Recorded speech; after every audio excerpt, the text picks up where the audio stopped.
அனைவருக்கும் வணக்கம். நான் உங்கள் வினக்ஸ் கிளாஸ் அகாடமிலேருந்து கீர்த்தனை பேசுகிறேன். இந்த வீடியோவில் நம்ம என்ன பார்க்க போகிறோம் அப்படின்னா 2024 ஜூன் படி இருக்கக்கூடிய இம்பார்ட்டண்டான பதவியில் இருக்கக்கூடிய நபர்கள் தான் பார்க்க போகிறோம். இது உங்களுக்கு வரக்கூடிய மெட்ராஸ் ஹைகோர்ட் எக்ஸாமுக்கு ரொம்ப யூஸ்ஃபுல்லாக இருக்கும். இப்போ நம்ம வீடியோக்குள்ளே போகலாம். இந்தியாவோட குடியரசுத் தலைவர் யார் அப்படின்னா திரௌபதி முர்மு அவர்கள். அவங்க எத்தனாவது குடியரசுத் தலைவர் அப்படின்னா 15வது குடியரசுத் தலைவர். நெக்ஸ்ட்டு பார்த்தோம்னா லைனாக 11லேருந்து 11லேருந்து நம்ம பார்த்துடலாம். 11வது குடியரசுத் தலைவராக யார் செயல்பட்டிருப்பார் அப்படின்னா நம்மளுடைய தமிழகத்தை சார்ந்த ஏபிஜே அப்துல் கலாம் ஐயா அவர்கள் இருந்திருப்பாங்க. நெக்ஸ்ட்டு 12th யாருன்னா இந்தியாவோட முதல் 10 குடியரசுத் தலைவரான பிரதிபா பாட்டேல் அவர்கள். நெக்ஸ்ட்டு பார்த்தோம்னா 13th யாருன்னா பிரணாப் முகர்ஜி அவர்கள் செயல்பட்டிருப்பார். நெக்ஸ்ட்டு 14வது திரௌபதி முர்மு அவர்களுக்கு முன்னாடி யார் இருந்திருப்பாங்க அப்படின்னா ராம்நாத் கோவிந்த் அவர்கள். அதே மாதிரி ராம்நாத் கோவிந்த் அவர்கள் ஒன்றுத்துக்கும் ரொம்ப இம்பார்ட்டன்ட். என்ன அப்படின்னா ராம்நாத் கோவிந்த் பார்த்தோம்னா ஒரே நாடு ஒரே தேர்தல் அதோட ஆணையம் இருக்குது பார்த்தீங்களா, அதோட தலைவராக செயல்பட்டிருப்பார். ரீசெண்டாக கூட இவர் என்ன பண்ணியிருப்பாருன்னா ரிப்போர்ட் தாக்கல் செஞ்சுருப்பார். அப்போ அவர் 2 இம்பார்ட்டன்ட். ஒன்று 14வது குடியரசுத் தலைவர். அது மட்டும் இல்லாமல் என்ன பண்ணியிருப்பார் அப்படின்னா ஒரே நாடு ஒரே தேர்தலோட தலைவராக செயல்பட்டிருப்பார். நெக்ஸ்ட்டு பார்த்தோம்னா 15வது திரௌபதி முர்மு அவர்கள். இந்தியாவோட துணை குடியரசுத் தலைவர் யார் அப்படின்னா ஜெகதீப் தங்கர் அவர்கள் தான் துணை குடியரசுத் தலைவர். இந்தியாவோட பிரதமராக 3வது முறையாக நரேந்திர மோடி அவர்களை தேர்ந்தெடுக்கப்பட்டிருக்கிறாரு.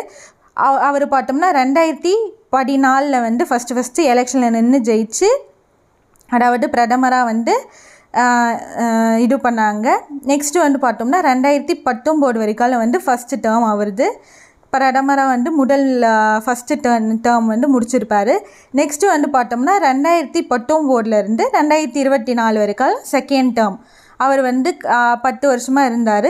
நெக்ஸ்ட்டு பார்த்தோம்னா இப்போ லோக்சபா எலெக்ஷன் பார்த்தோம்னா நடந்து முடிஞ்சிச்சு. அதோட ரிசல்ட்டும் வந்துச்சு. அப்போ பெரும்பான்மை உள்ள கட்சி தான் என்ன பண்ணோன்னா இது பதவி ஏற்றிருப்பாங்க பார்த்தீங்களா. அப்போ குடியரசுத் தலைவர் யார் பதவி பிரமாணம் செஞ்சு வைப்பாங்க அப்படின்னா பிரதமருக்கு குடியரசுத் தலைவர் தான். பிரதமர் மற்றும் அவருடைய அமைச்சரவை குழுவுக்கு குடியரசுத் தலைவர் அவர்கள் தான் பதவி பிரமாணம் செஞ்சு வச்சுருப்பாங்க. அப்போ 3rd டைமாக நம்ம நாட்டோட பிரதமராக மோடி அவர்கள் தேர்ந்தெடுக்கப்பட்டிருக்கிறாங்க. அதே மாதிரி மக்களவை சபாநாயகர் யார் அப்படின்னா செகண்ட் டைமு போன டைமும் அவர் தான் இருந்தார். இப்போ யார் அப்படின்னா ஓம் பிர்லா அவர்கள் மக்களவை சபாநாயகர். இன்னொன்று நம்மளுக்கு டவுட் வரும், மாநிலங்களவையோட சபாநாயகராக யார் இருப்பாங்க அப்படின்னா மாநிலங்களவையோட சபாநாயகர் துணை குடியரசுத் தலைவர் அவர் தான் மாநிலங்களவை இருக்குது பார்த்தீங்களா அதோட தலைவராக செயல்படுவார். அதாவது சபாநாயகர் இல்லைனா எக்ஸ் அஃபிஷியல் சேர்மன் அப்படின்னு சொல்லுவோம். அதோட சேர்மனாக இவர் தான் இருப்பார். அவர் முக்கியமான வேலை என்ன அப்படின்னா மாநிலங்களவையை வழிநடத்துறது தான்.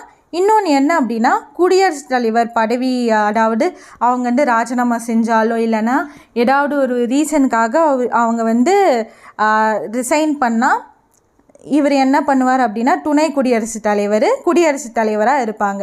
அப்போது அவருக்கு 2 வேலை. ஃபஸ்ட்டு பார்த்தோம்னா மாநிலங்களவையோட சபாநாயகராக இருப்பார். 2வது குடியரசுத் தலைவர் பதவி காலியாகும் பட்சத்தில் துணை குடியரசுத் தலைவர் அந்த பதவியில் இருப்பார். ஓகேங்களா. நெக்ஸ்ட்டு பார்த்தோம்னா இந்தியாவோட உள்துறை அமைச்சர் யார் அப்படின்னா அமித்ஷா.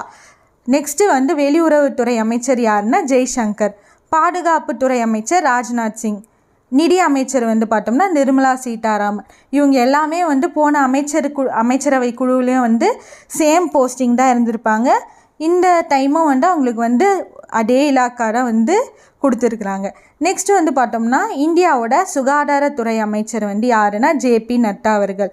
இவர் பார்த்தோம்னா ஜேபி நட்டா அவர்கள் பிஜேபியோட ஹெட்டாகவும் செயல்படுறாரு.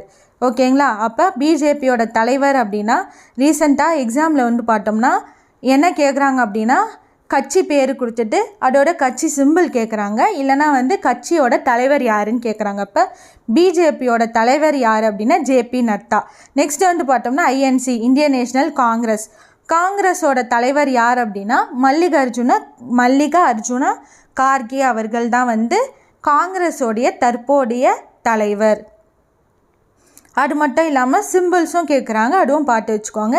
நெக்ஸ்ட்டு இந்தியாவோட கல்வி அமைச்சர் யாருன்னா தர்மேந்திர பிரதான். நெக்ஸ்ட் வந்து இந்த கொஸ்டின் கேட்குறதுக்கு வாய்ப்புகள் நிறைய இருக்குது. இந்தியாவோட சட்ட அமைச்சர், ஏன்னா நம்ம மெட்ராஸ் ஹைகோர்ட் எக்ஸாம் தான் நம்ம ஃபோக்கஸ் பண்ணுறோம், அதனால் இதுக்கு வந்து கேட்குறதுக்கு அதிகமான வாய்ப்புகள் இருக்குது. அர்ஜுன் ராம் மேக்வால் அவர்கள் தான் வந்து இந்தியாவோட சட்டத்துறை அமைச்சர்.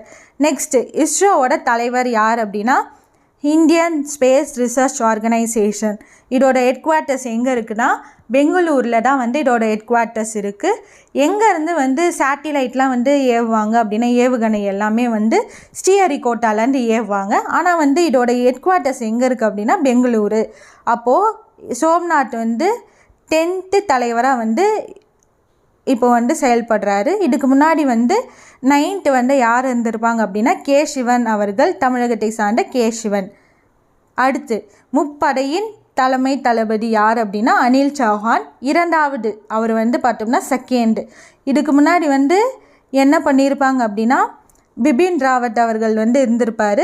அவர் வந்து ஹெலிகாப்டர் விபத்தில் இறந்துட்டாங்க. அதனால் 2nd வந்து இவர் என்ன பண்ணியிருப்பார் அப்படின்னா அனில் சௌஹானை வந்து முப்படைகளின் தலைமை தளபதியாக வந்து தேர்ந்தெடுத்திருப்பாங்க.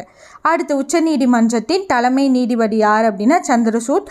அப்போ உச்சநீதிமன்றம் வந்து எங்கே அதோட தலைமையகம் இருக்குது அப்படின்னா புதுடெல்லியில் வந்து இருக்குது.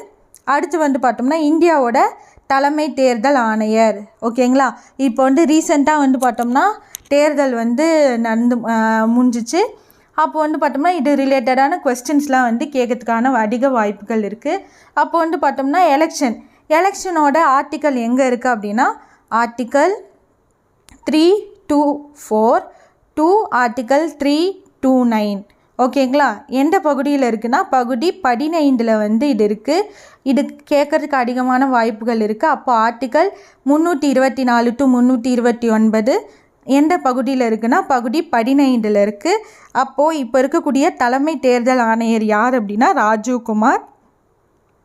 அந்த தலைமை தேர்தல் ஆணையம் வந்து பார்த்தோம்னா 2ஆக பிரிக்கலாம். ஒன்று வந்து பார்த்தோம்னா தலைமை தேர்தல் ஆணையர் 1+2 அப்படின்னு சொல்லிட்டு சொல்லுவோம். அப்போது ஒரு தலைமை தேர்தல் ஆணையர் இருப்பாங்க, 2 மெம்பர்ஸ் இருப்பாங்க. ஓகேங்களா, அடுத்து DRDO அதோட தலைவராக வந்து யார் இருப்பாங்க அப்படின்னா சமீர் வி காமத் அவர் தான் வந்து இப்போ வந்து DRDOவோட ஹெட்டாக வந்து செயல்படுறாரு. அடுத்து வந்து பார்த்தோம்னா ரிசர்வ் வங்கியோட கவர்னர் யார் அப்படின்னா சக்தி காந்த தாஸ் அவர்கள் தான் வந்து ரிசர்வ் வங்கியோட ஆளுநராக வந்து இருக்கிறாரு. நெக்ஸ்ட் வந்து பார்த்தோம்னா நிதி ஆணையத்தோட தலைவர் யார் அப்படின்னா அரவிந்த் பனகாரியா. இவர் வந்து பார்த்தோம்னா இப்போது 16வது நிதி ஆணையம் வந்து இது பண்ணியிருக்கிறாங்க, அதோட தலைவராக வந்து இருக்கிறாரு.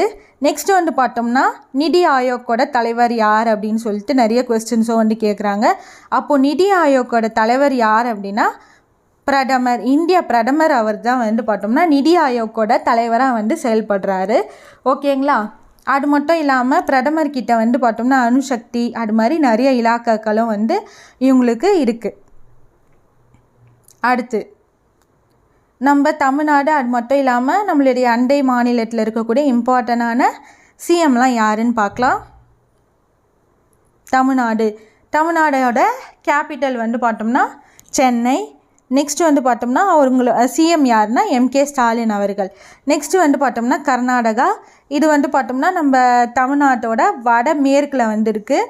அப்போது அதோட கேபிட்டல் எங்கே இருக்குது அப்படின்னா பெங்களூரு. அதோட சிஎம் யார் அப்படின்னா சித்தராமையா. கேரளா வந்து பார்த்தோம்னா மேற்கில் இருக்குது. கேரளாவோட கேபிட்டல் என்னென்னா திருவனந்தபுரம். சிஎம் யார் அப்படின்னா பினராயி விஜயன் அவர்கள்.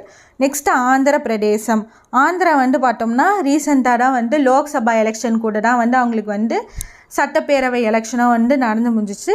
அதில் வந்து பெரும்பான்மையாக கொண்டு யார் வந்து சிஎம் ஆனாங்க அப்படின்னா சந்திரபாபு நாயுடு அவர்கள். நெக்ஸ்ட்டு வந்து பார்த்தோம்னா எப்போ வந்து ஆந்திரா வந்து 2ஆக பிரித்தாங்க அப்படின்னா 2014 ஆந்திரா தெலுங்கானா அப்படின்னு சொல்லிட்டு 2ஆக வந்து பிரிச்சிருப்பாங்க ஜூன் மாதம். அப்போ வந்து ஜூன் 2ஆம் தேதி என்ன சொல்லியிருப்பாங்க அப்படின்னா 2014 சட்டத்தின் படி ஆந்திராவில் சட்டப்பேரவையில் சட்டம்படி 10 ஆண்டுகள் என்னென்னா ஹைதராபாத் வந்து பார்த்தோம்னா ஆந்திராவுக்கும் சரி தெலுங்கானாவுக்கும் ஒரு பொதுவான கேபிட்டலாக வந்து செயல்படும் அப்படின்னு சொல்லிட்டு சொல்லியிருப்பாங்க. அப்போ 2014 இப்போ வந்து 2024 வந்துருச்சு. ஓகேங்களா? அப்போ வந்து என்னென்னா சந்திரபாபு நாயுடு அவர்கள் வந்து பதவி ஏற்றுட்டு ஃபஸ்ட்டு என்ன சொல்லியிருப்பார் அப்படின்னா, அமராவதி தான் வந்து அவங்களுடைய நிரந்தர கேபிட்டல் அப்படின்னு பெர்மனண்ட்டான கேபிட்டலாக இருக்கும் அப்படின்னு சொல்லிட்டு சொன்னார். அப்போ வந்து நெக்ஸ்ட்டு இருக்கக்கூடிய ஒரு 5 இயர்ஸ்க்கு வந்து அவர் வந்து அமராவதியில் என்னென்ன வளர்ச்சி பண்ணுமோ அது பண்ணிவிட்டு கேபிட்டலாக மாற்றக்கூடிய முயற்சிகள்லாம் வந்து எடுக்கிறேன் அப்படின்னு சொல்லியிருப்பார். அப்போ வந்து பார்த்தோம்னா இப்போது வந்து ஆந்திராவோட கேபிட்டல் எது அப்படின்னா அமராவதி. நெக்ஸ்ட்டு தெலுங்கானாவோட கேபிட்டல் வந்து ஹைதராபாத். இதுக்கும் வந்து ரீசெண்டாக தான் வந்து எலெக்ஷன் முடிஞ்சிச்சு. அங்கே வந்து பார்த்தோம்னா யார் வந்து சிஎம்மாக தேர்ந்தெடுக்கப்பட்டாங்க அப்படின்னா ரேவந்த் ரெட்டி அவர்கள். நெக்ஸ்ட்டு வந்து மகாராஷ்டிராவோட கேபிட்டல் வந்து மும்பை. நெக்ஸ்ட்டு வந்து பார்த்தோம்னா இங்கே மும்பை மகாராஷ்டிராவோட சிஎம் யார் அப்படின்னா ஏக்நாத் ஷிண்டே அவர்கள். நெக்ஸ்ட்டு வந்து பார்த்தோம்னா மேற்கு வங்கம் கேபிட்டல் வந்து கல்கத்தா. அங்கே இருக்கக்கூடிய சிஎம் யார் அப்படின்னா மம்தா பானர்ஜி அவர்கள். ஓகேங்களா? இது வந்து பார்த்தோம்னா நம்ம பக்கத்தில் இருக்கக்கூடிய ஸ்டேட்ஸ் அது மட்டும்தான் நம்ம அவங்களோட சிஎம்ஸ் வந்து பார்த்துருக்குறோம். நெக்ஸ்ட்டு வந்து பார்த்தோம்னா இந்தியாவில் ஃபஸ்ட்டு வந்து யார் இருந்திருப்பாங்க, இந்தியாவின் முதல் ஃபஸ்ட்டு டைம் அப்படின்னு சொல்லிட்டு பார்க்கலாம். இந்தியாவோட ஃபஸ்ட்டு குடியரசுத் தலைவர் யார் அப்படின்னா ராஜேந்திர பிரசாத் அவர்கள். நெக்ஸ்ட்டு வந்து பார்த்தோம்னா முதல் துணை குடியரசுத் தலைவர் யார் அப்படின்னா டாக்டர் ராதாகிருஷ்ணன். இவர் தான் வந்து பார்த்தோம்னா 2வது குடியரசுத் தலைவராக வந்து இருந்திருப்பார். அது மட்டும் இல்லாமல் ராதாகிருஷ்ணனோட நினைவாக தான் வந்து நம்ம டீச்சர்ஸ் டே வந்து செலிப்ரேட் பண்ணுறோம். நெக்ஸ்ட்டு வந்து பார்த்தோம்னா இந்தியாவோட முதல் பிரதமர் யாருன்னா ஜவஹர்லால் நேரு. அவர் தான் வந்து இன்னொன்றும் இருக்குது அவருக்கு, என்னென்னா லாங்கஸ்ட்டு சர்விங், அதாவது நீண்ட கால பிரதமராக இருந்தவரும் யார் அப்படின்னா ஜவஹர்லால் நேரு அவர்கள் தான். நெக்ஸ்ட்டு வந்து முதல் பெண் குடியரசுத் தலைவர் யார் அப்படின்னா பிரதிபா பாட்டீல் அவர்கள் 12th குடியரசுத் தலைவராக வந்து செயல்பட்டிருப்பாங்க. நெக்ஸ்ட் வந்து இந்தியாவோட முதல் பெண் பிரதமர் யார் அப்படின்னா இந்திரா காந்தி. ஓகேங்களா? இது வரைக்கும் நம்ம அப்பாயின்மெண்ட்ஸ்லாம் வந்து பார்த்தோம். நெக்ஸ்ட் வீடியோவில் நம்ம வந்து பார்க்கலாம். Thank you. Madras high court exam test பேஜில் ஜாயின் பண்ணுறதுக்கு மீண்டும் உங்களுக்கு ஒரு வாய்ப்பு. நம்ம வின்னர்ஸ் கிளாஸ் அகாடமி சார்பாக பார்த்தீங்கன்னா ஆஃபீஸ் அசிஸ்டன்ட், வாட்ச்மேன், சான்றிதழ் ஒர்க்கர், கார்டனர், ஸோ இது போன்ற பதவிகளுக்கு தனியாக ஒரு பேட்சும், அதே மாதிரி பார்த்தீங்க அப்படின்னா 10ஆம் வகுப்பு கல்வி தகுதி கொண்ட examiner, junior bailiff, senior bailiff, process writer, Xerox operator, இந்த பதவிகளுக்கு தனியாக ஒரு டெஸ்ட் பேட்ச் நம்ம வந்து கொடுத்துருந்தோம். நிறைய நண்பர்கள், ஆயிரக்கணக்கான நண்பர்கள் வந்து நம்ம டெஸ்ட் பேஜில் ஜாயின் பண்ணி வந்து படிச்சுட்டு இருக்காங்க. மெட்ராஸ் ஹைகோர்ட்டில் என்ன பண்ணாங்க அப்படின்னா இப்போ ஜூனில் பார்த்தீங்கன்னா அப்ளை பண்ணுறதுக்கு மீண்டும் ஒரு வாரம் வந்து நமக்கு டைம் கொடுத்தாங்க இல்லையா? ஸோ அந்த டைமில் நிறைய நண்பர்கள் வந்து அப்ளை பண்ணிவிட்டு நம்ம டெஸ்ட் பேஸில் ஜாயின் பண்ணுறதுக்காக அடிக்கடி கால் பண்ணி சார் இது மாதிரி ஆஃபர் இருந்தால் கொஞ்சம் சொல்லுங்கள் சார், நாங்கள் இப்போ தான் அப்ளை பண்ணோம், உங்கள் வீடியோ இப்போ தான் நான் பார்த்தேன் அப்படின்னு சொல்லி நிறைய பேர் கேட்டுட்ருக்கீங்க. ஸோ மீண்டும் ஒரு சான்ஸ் மெட்ராஸ் ஹைகோர்ட்டில் கொடுத்த மாதிரி நம்ம வின்னர்ஸ் கிளாஸ் அகாடமி சார்பாக கடைசியாக அப்ளை பண்ணவங்களுக்காக நாங்கள் ஆஃபர் வந்து மீண்டும் ஒரு வாய்ப்பாக நாங்கள் கொடுக்குறோம். இன்றைக்கி சாட்டர்டே, நாளைக்கு சண்டே, இந்த 2 நாட்கள் நீங்கள் வந்து நம்ம வின்னர்ஸ் கிளாஸ் அகாடமி டெஸ்ட் பேஸில் ஜாயின் பண்ணுறதா இருந்தால் ஸோ 50% வந்து தள்ளுபடியோட நீங்கள் 500 rupees வந்து பேமெண்ட் பண்ணி நம்ம டெஸ்ட் பேஸில் ஜாயின் பண்ணிக்கலாம். தனித்தனியாக நம்ம டெஸ்ட் பேட்ச் போட்டிருக்கோம். ஒன்று ஆஃபீஸ் சிஸ்டம் வாட்ச்மேனுக்கு தனியாக இருக்கும், ஜூனியர் பைலிப், சீனியர் பைலிப், எக்ஸாமருக்கு வந்து தனியாக இருக்கும். ஸோ நீங்கள் எதில் விருப்பப்படுறீங்களோ அந்த டெஸ்ட் பேட்சில் வந்து நீங்கள் வந்து ஜாயின் பண்ணிக்கலாம். ஸோ தனித்தனியாக வந்து நீங்கள் பேமெண்ட் பண்ணுற மாதிரி இருக்கும். ரைட்டா? சரி, எக்ஸாம் எப்போ சார் வரும் தான் நிறைய பேர் வந்து எதிர்பார்த்துட்டு இருப்பீங்க. ஸோ நம்ம ஏற்கனவே வந்து சொல்லியிருக்கேன், இருந்தாலும் ஒரு டைம் சொல்கிறேன். ஒரு ஆகஸ்ட் இறுதி அல்லது செப்டம்பரில் தான் எக்ஸாம் வரதுக்கு வாய்ப்பு இருக்குது. ஸோ இன்னும் வந்து படிக்கிறதுக்கு 1.5 மாதம் 2 மாதம் நமக்கு நல்லா சூறாக வந்து கையில் டைம் இருக்குது. ஸோ அதுக்குள்ளே நீங்கள் வந்து படித்து முடிச்சிடலாம். ஸோ நம்ம டெஸ்ட் பேஸில் ஜாயின் பண்ணிங்க அப்படின்னா உங்களுக்கு ரிவிஷன் பண்ணுறதுக்கும் சரி, படிக்க தேவையான மெட்டீரியலுமே உங்களுக்கு நாங்கள் வந்து ஃப்ரீயாக கொடுத்துருவோம். ஸோ இந்த தேர்வில் நீங்கள் வெற்றி பெறுவதற்கு தேவையான அனைத்து உதவிகளும் கைட்லைன்ஸும் நம்ம வின்னர்ஸ் கிளாஸ் அகாடமி சார்பாக நம்ம வந்து கொடுப்போம். ஸோ நீங்கள் இந்த தேர்வுக்கு அப்ளை பண்ணியிருக்கீங்க அப்படின்னா ஸ்க்ரீனில் தெரியக்கூடிய நம்பருக்கு வந்து கால் பண்ணி பேசுங்க. அகாடமியோட ஹெல்ப்லைன் நம்பர் பார்த்தீங்கன்னா 8012781561, அப்படி இல்லைனா 9344556362. இந்த 2 நம்பரில் ஏதாவது ஒரு நம்பருக்கு வந்து வாட்ஸ்அப் அல்லது டெலிகிராமில் வந்து மெசேஜ் பண்ணுங்கள். ரொம்ப இம்பார்ட்டண்டான டவுட்டுனா கால் பண்ணி கூட நீங்கள் வந்து கேட்டுட்டு நம்ம டெஸ்ட் பேஸில் வந்து ஜாயின் பண்ணிக்கோங்க. ஆஃபரை யூஸ் பண்ணிக்கோங்க. நன்றி, வணக்கம்.